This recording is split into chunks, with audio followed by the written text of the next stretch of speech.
To my dearest ত্রিপুরাবাসী, আবার চলে আসলাম আরও একটি ভিডিও, আরও কিছু কথা।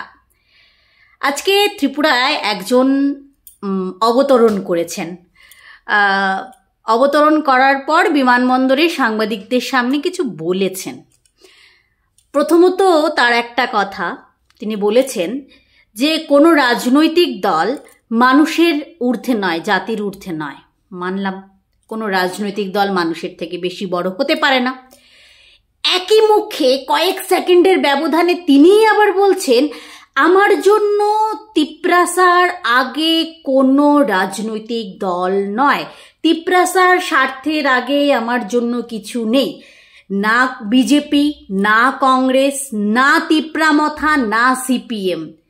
Even I was in Congress, এই কথাটাই তিনি বলেছেন। কি বোঝাতে চেয়েছেন? তিপ্রাসাদের স্বার্থে? শুধুমাত্র তিনি তিপ্রাসাকে ভালোবাসেন? একই মুখে তিনি বলছেন তিনি আগরতলার মালিক, I am the owner of Agartala. আগরতলার মালিক হলে, ত্রিপুরার রাজা যদি নিজেকে জাহির করে থাকেন, তাহলে কেন শুধুমাত্র তিপ্রাসাদের জন্যই আপনার ভাবনা? আপনি বলেছেন যে কোনো দলের ঊর্ধ্বে গিয়ে মানুষের ওপর কিছু নেই। আপনি আবার অন্যান্য রাজ্যের যারা আপনার মতো যারা আলাদা রাজ্য, জনজাতিদের শুধুমাত্র উন্নয়নের নামে একটা কমিউনাল একটা বিভেদ সৃষ্টি করার কথা ভাবছে, তাদের নিয়ে আরেকটা দল গঠন করলেন, one north east. Why one north east?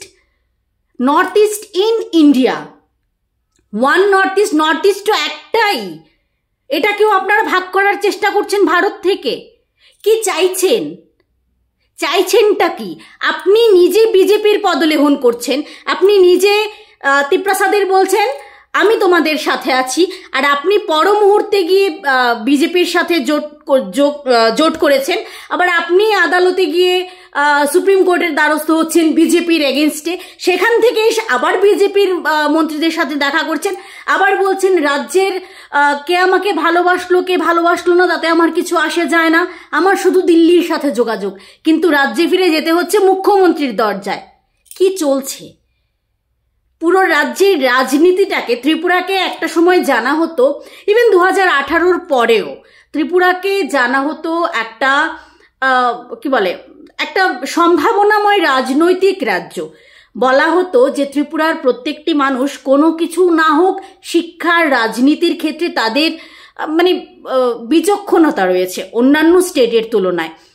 কিন্তু এই মানুষটা যবে থেকে নতুন করে অ্যাপেয়ার হতে শুরু করেছে, তবে থেকে রাজ্যে প্রত্যেকটা তিপ্রাসার সাথে বাঙালিদের বিদ্বেষ। আপনারা দেখবেন আমার এই ভিডিওর কমেন্ট বক্সে বেশিরভাগ তিপ্রাসারে এসে আমাদের বাঙালিদের গালিগালাজ করছে। অনেক জায়গায় তিপ্রাসাদের কমেন্ট বক্সে আমাদের বাঙালিদের কয়েকজন গিয়ে অতি উৎসাহী হয়ে গালিগালাজ করছে। আরে দিনের শেষে এটা ত্রিপুরা, এই ত্রিপুরায় আমাদের সকলকে থাকতে হবে।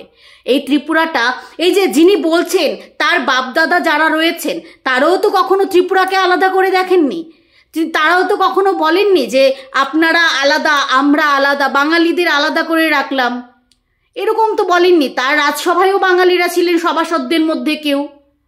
তাহলে কেন এই বিদ্বেষগুলো কেন সৃষ্টি করা হচ্ছে?